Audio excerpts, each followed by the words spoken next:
ഇവിടെ ഈ മജ്‌ലിസ് ബുർദയുടെ മജ്‌ലിസാണ്. അതിൻ്റെ മഹത്വങ്ങൾ പൊന്മള അബ്ദുൽ ഖാദർ മുസ്ലിയാർ എല്ലാം വിവരിച്ചു തരും. ബുർദ എന്ന് പറയുന്നത് നമ്മളെല്ലാവരും പല രോഗമുണ്ടാവുമ്പോൾ ചെല്ലുന്ന ഒരു ബൈത്താണ്. ഈ രോഗശമനം അള്ളാഹു തരലും ഉണ്ട്. അത് മാത്രമല്ല, അതിൻ്റെ ഉള്ളിൽ റസൂലുള്ളാഹി സ്വല്ലല്ലാഹു അലൈഹി വസല്ലം തങ്ങൾ തൃപ്തിപ്പെട്ട ഒരു കാവ്യമാണ് എന്നാണ് പറയപ്പെടുന്നത്.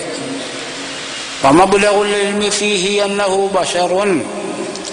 മഹാനായ ബുസൂരി ഇമാമ് റസൂലുള്ളാഹിനെ പറ്റി കീർത്തന നടത്തിക്കൊണ്ട് പറഞ്ഞു, വമബ്ലഗുൽ ഇൽമി ഫീഹി അന്നഹു ബശറുൻ.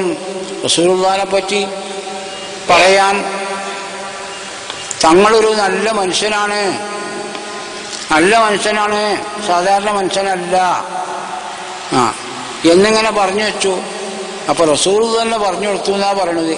വഅന്നഹു ഖൈറു ഖൽഖില്ലാഹി കുല്ലിഹിം. തങ്ങൾ ആരാണ്? എല്ലാ പടപ്പുകളിൽ വെച്ചും ഖൈറായവരാണ് എന്നാണ് എന്ന് റസൂൽ പറഞ്ഞു കൊടുത്തു. അപ്പോൾ റസൂലുള്ളാഹിക്ക് വലിയ തൃപ്തിപ്പെട്ടണം എന്നാണ് നമുക്കതുകൊണ്ട് മനസ്സിലാവുന്നത്. ആ ബൈത്ത് നമ്മളിവിടെ ചുരുക്കമാണെങ്കിലും അത് ചുരുക്കമല്ലാത്ത നാടാണ് മക്കത്തും മദീനത്തുമൊക്കെ.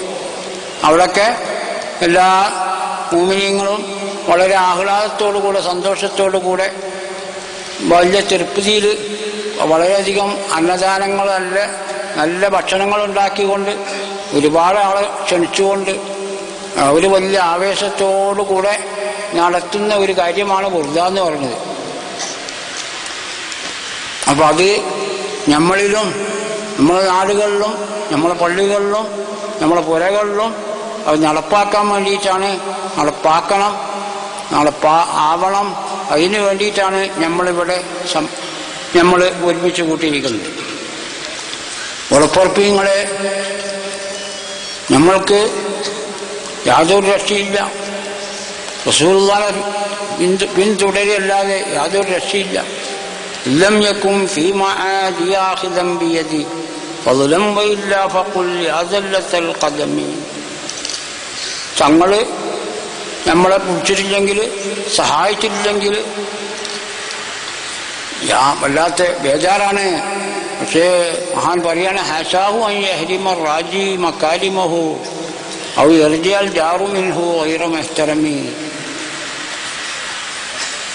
തങ്ങൾ ആഗ്രഹിച്ചുകൊണ്ട് ഒരാള് തേടിക്കൊണ്ട് ചെല്ലുകയാണെങ്കിൽ അവരെ മടക്കി അയക്കൽ റസൂലുള്ളാഹിന്റെ ഔദാര്യത്തിൽപ്പെട്ടതല്ല. തങ്ങൾ അങ്ങനെ ചെയ്യൂല. തങ്ങളുടെ ഔദാര്യം വലുതാണ്. അങ്ങനെ ആഗ്രഹിച്ചവന്റെ ആഗ്രഹം നിറവേറ്റിക്കൊടുക്കും. തങ്ങളുമായിട്ട് അയൽവശം കെട്ടിയാൽ, തങ്ങളെ ചങ്ങായിയാക്കിയാൽ, അല്ലെങ്കിൽ തങ്ങളോടും ചെയ്തിക്കണേ ബന്ധപ്പെട്ടാൽ അവൻ ബലമില്ലാത്തതായ നിലക്ക് മടങ്ങുക എന്നുള്ളതും ഒരിക്കലും ഉണ്ടാവുകയില്ല.